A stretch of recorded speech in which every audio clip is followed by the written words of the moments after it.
물론 일부는 소실이 되지만 소실될 확률이 굉장히 낮은 게 금이에요. 왜냐하면 계속 녹여가지고 또 다른 걸로. 그러니까 여러분이 치아에 받고 있는 금이 실제로는 거의 선사시대 때 금일 수도 있어.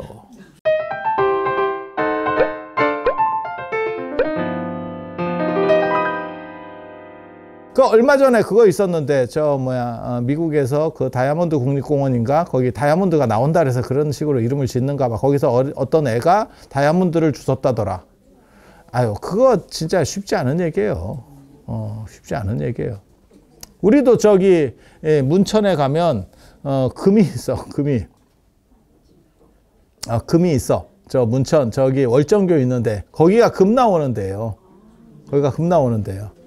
그래서 구상사금이라고 동그란 금이 나와요. 사금은 사금인데 동그란 어떻게 보면 약간 진주 같은 이런 정도의 크기의 금이 나와요. 지금도 나와. 지금도. 그러면 왜 안 캡니까? 그걸 왜 안 합니까? 품값이 더 들지. 그래서 예전에 신라가 잘 나갈 때는 그쪽에 금맥이 노출되어 있는 거예요. 그러니까 물을 타고 흐르는 거거든. 그래서 그 금들이 많이 있었고, 그래서 신라의 어떻게 보면 경제 토대가 된 거고, 가야는 철맥이 있었거든요. 그래서 가야는 철 때문에 사실은 어느 정도 이상의 입지를 확보했다가 그게 이제 끝나면 국가가 기웁니다. 근데 신라는 그런 게 끝나기 전에 또 다른 방식으로 변경을 시켰고, 예를 들면 그거죠. 사우디아라비아나 이런 데서도 가장 이제 문제점으로 삼는 게 기름이 떨어지기 전에 무언가 산업 생산 시설을 갖추지 못하면, 그래서 그 얘기 있잖아요.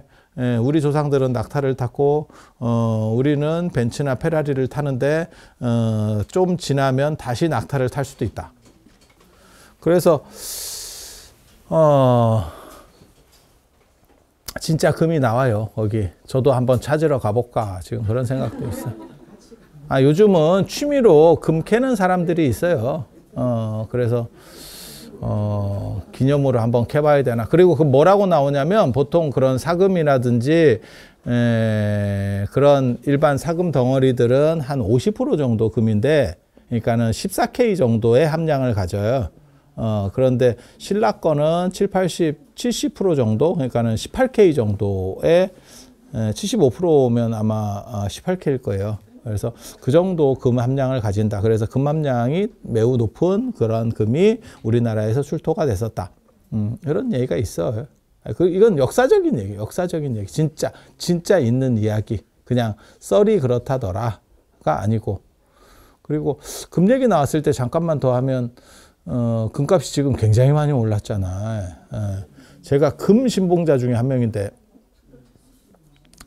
해석하게도, 금이 그렇게 있는 건 아니지만, 금 신봉자. 저만 금 신봉자 아닙니다. 예전에, 그러니까는, 쉽게 말해서, 영생을 추구하고 깨달음을 추구하는 쪽들이 전부 금 신봉자들이에요. 그래서 단전호흡하는 사람들은 금단이라고 하는 거고, 최종을 금단이라고 하는 거고, 신선이라든지 부처님도 금색으로 하는 거예요, 밖을. 그래서 신선을 금선이라고 하는 거고, 금빛 신선, 이렇게. 그래서 금으로다가 저렇게 하는 게 다 이유가 있어요. 그래서 금이야말로, 불변이고 영원하다. 그러니까 지금은 뭐 다이아몬드가 영원하다. 뭐 이렇게 약을 팔았지만, 그 드비어스가 약을 판 거지만, 실제로는, 일반 그러니까는, 우리가 현상 속에서 느끼기로는, 변화하지 않고 불변이 금이죠. 불변이 금이죠. 아니, 맞잖아요. 은도 그렇잖아요. 은은 까매지죠. 금은 녹이 안 슬죠. 현실 속에서는 녹이 안 슬죠. 그리고 금은 언제 만들어지냐면 별이 터질 때, 굉장히 고압의 조건 속에서 만들어지기 때문에, 아무튼 뭐 우리가 눈으로 목격할 수 있는 것 중에는 금이 불변이에요. 그래서 그 금에 대한 추구라는 게 원래는 다 주술적 추구라니까요. 그래서 유기체라고 하는 죽을 수밖에 없는 존재가 금과 같은 에너지를 입을 수가 있다면, 그게 어떻게 보면 수행과 수행과 그 연금술에서 늘상 나오는 거예요. 그래서 단전호흡의 최고와 관련해서는 황금꽃의 비밀이라고 하는 게 있는 거고, 다 그게 그 얘기가 나와 계속. 그래서 금에 대해서 하는데 금값이 요즘 굉장히 많이 올랐죠. 왜 오르는지는 알고 있습니다. 정확하게 알고 있습니다. 미국이 돈을 많이 찍어내기도 하고 미친 짓도 많이 하고, 그러니까 달러를 믿을 수 있느냐? 그럼 달러 말고 뭘 믿을 수 있느냐? 라고 했을 때 마땅한 대체가 없죠. 유럽이 해롱해롱하기 때문에 원래는 달러가 안 되면 뭐 유로를 할 건데, 유럽이 지금 미국하고 게임도 안 되게 벌어지고 있는 거거든요. 그러니까 뭐 그것도 안 되고, 그 다음에 예전에는 그걸 미국을 견제하는 또 다른 수단으로서 석유가 있었는데, 지금은 석유 생산량 1위가 미국이죠. 셰일 오일이 만들어지면서 나오면서 그게 1위가 돼버렸죠. 그러니까 지금 트럼프 대통령도 그 얘기 하잖아. 기후 환경 이런 거 다 됐다. 필요 없다. 왜? 지그들이 캐니까. 지그들이 가장 많이 캐는 나라인데 그거를 자기 발목을 자기가 잡을 수는 없으니까. 그러니까 일단 쓰고 죽자로 가는 거잖아요. 아니, 현실이 그런 거예요. 현실이. 예.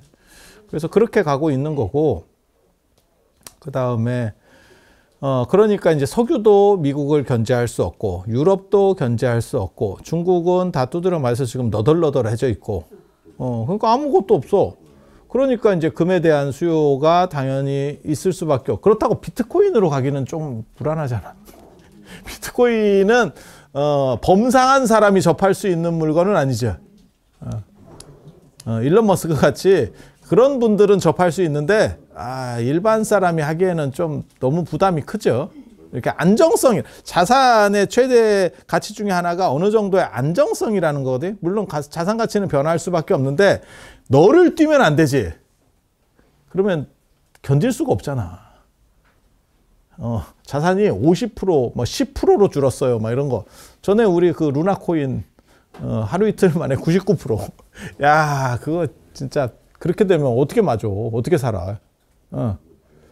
그래서 그렇게 가는 거니까. 그래서 금에 대한 의존이 있고, 그 다음에 전쟁이 터지니까, 전쟁이 터지면 우리가 그걸 봤잖아.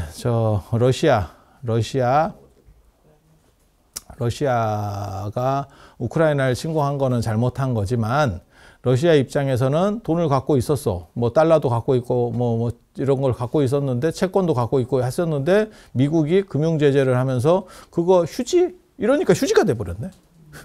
이런 씨. 이게 신용화폐에서 나오는 현상인 거죠. 휴지?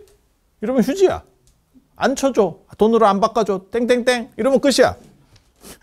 그러니까 이렇게 나오니까, 그러면 쟤네가 접근할 수 없는 금, 사실은 러시아가 계속 버틸 수 있는 거는 걔네는 자원이 있으니까, 자원을 계속 팔면 되니까 그게 버티는 거잖아요. 그래서 그런 부분이 날아가는 걸 보고 중국도, 야, 미국 채권 갖고 있어서 될 일이 아니다. 저거 기분 나쁘면 저놈이 또 휴지로 바꿔버리면 이런 마법이 일어날 수도 있겠네. 그러니까 금. 그리고 중국이 투자할 데가 없대요. 지금 부동산도 별로 안 좋고, 우리나라도 사실 지금 투자할 데가 있는 분들이 투자할 데가 마땅치 않죠. 주식은 안 오르고. 부동산에 들어가자니 인구가 절벽이라는데 저게 몇 년이나 갈까? 물론 뭐 좋은 데는 계속 수요가 있겠지만, 내가 그런 좋은 데를 잘 선정해서 들어간다는 게 그렇게 쉽지가 않죠. 그거는 진짜 전문가 중에서도 초전문가지. 안 그러면 안에 내 통자가 있거나, 그렇지 않으면 쉽지 않잖아. 그러니까 그것도 좀 그렇고. 그렇다고 뭐 할 게 뭐 있나? 근데 중국은 더 심하다는 거죠. 더 심하다는 거죠. 그래서 걔네가 금을 산대잖아. 그리고 인도도 이제 머리를 조금씩 드니까, 인도는 근데 개인적으로 제가 인도를 아는 바로는, 인도는 아직 멀었습니다.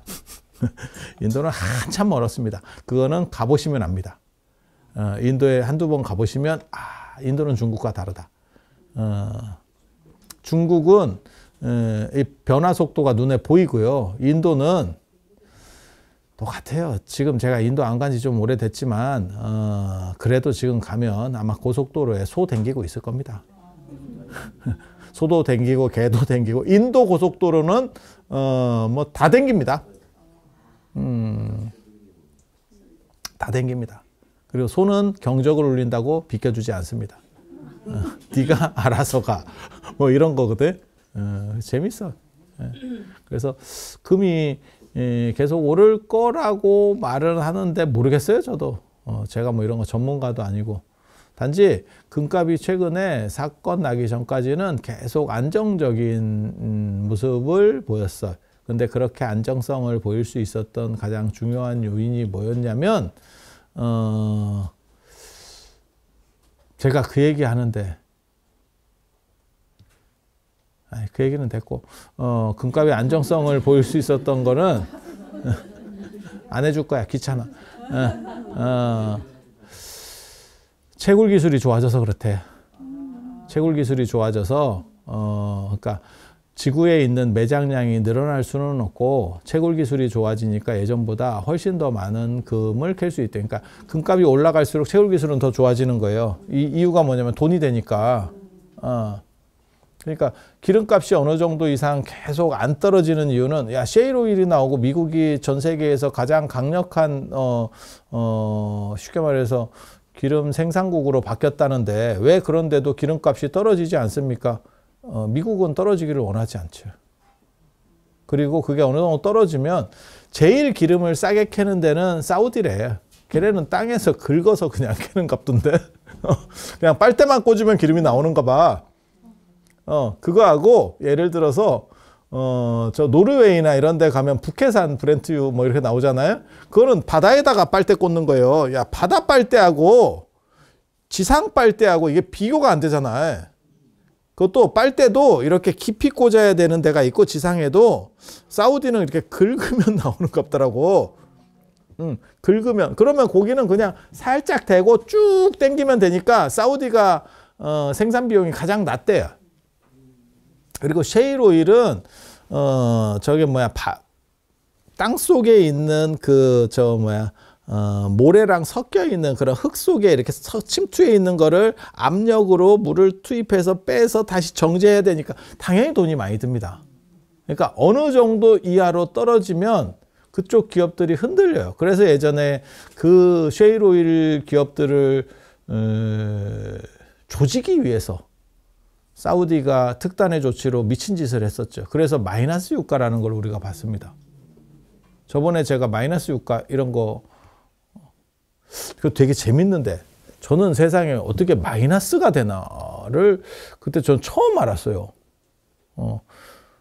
어떻게, 그러니까 쉽게 말해서 기름을 사면 돈을 준다는 거예요. 기름을 사면 돈을 준다는 거예요. 야, 이게 뭔 소린가 싶은데, 너무 사람들이 많이 사놔가지고 더 이상 저장할 데가 없대. 그리고 기름 같은 경우는 바로 그 자리에서 현찰로 이렇게 거래를 하는 게 아니고 몇 달 뒤에 껴온대. 그래서 나는 원래 기름을 사는 이유가 저장 공간이 나는 없어. 예를 들면. 근데 이렇게 사가지고 내가 요놈한테 이렇게 붙여서 팔아먹으려고 했는데, 이렇게 샀는데 이놈이 살 놈이 없는 거지. 다 꽉 차가지고. 그러면 어떻게 되냐면, 나는 창고도 없는데 드럼통이 배달이 오고 있는 거지. 아파트에 드럼통을 놓고 살 수도 없고. 그러니까 어떻게 하냐면 가져가주면 얼마 줄게요. 이렇게 나온다는 거야. 그게 마이너스 유가예요. 치워만 주면. 옛날에 그거 있었는데 부동산 막 이렇게 막 오르고 할 때 누가 청약 들어갔는데 그 뒤로 꼬꾸라지기 시작하는 거예요. 그러니까 누가 저한테 와서 그 쓸데없는 얘기 하던데, 자기가 계약금 냈는데 계약금 됐고 네가 가지면 안 되니? 이렇게. 뭔 얘기인지 알아듣겠죠? 왜? 그 중도금하고 잔금 내다가 내가 지금 넘어가게 생긴 거야. 그러니까 계약금을 띄더라도 주고 싶은 거야. 누구한테? 명의를 바꾸고 싶은 거야. 이제 그렇게. 그게 마이너스 유가라는 거예요. 똑같은, 거의 비슷한 상황이라고 보시면 돼. 그래서 그런 일도 벌어지고 그래서 기름값은 어느 정도 이상 떨어지는 것을 원치 않아요. 그게 떨어지면 미국 입장에서는 미국의 셰일 오일이 단가가 아마 북해산 브렌트유보다 더 나올 거예요. 그러니까 어느 정도는 맞춰야지. 그리고 그거를 걔네가 단가가 나온다는 걸 알고 사우디에서 계속 저가로 기름값을 떨어뜨렸지. 쟤네가 다 망할 때까지.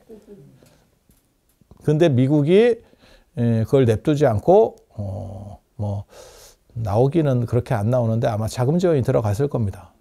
중국이 철강업체 지금 자금 지원하고 뭐 어쩌고 해가지고 우리나라 뭐 포스코가 뭐 쉬고 있어요. 뭐 이런 얘기 뉴스에 나오잖아. 포스코 공장이 몇 개 쉬고 있어요. 왜냐하면 쟤네가 너무 싸게 계속 돌리면서 적자인데도 돌린대. 적자인데 왜 돌립니까? 이렇게 얘기하는데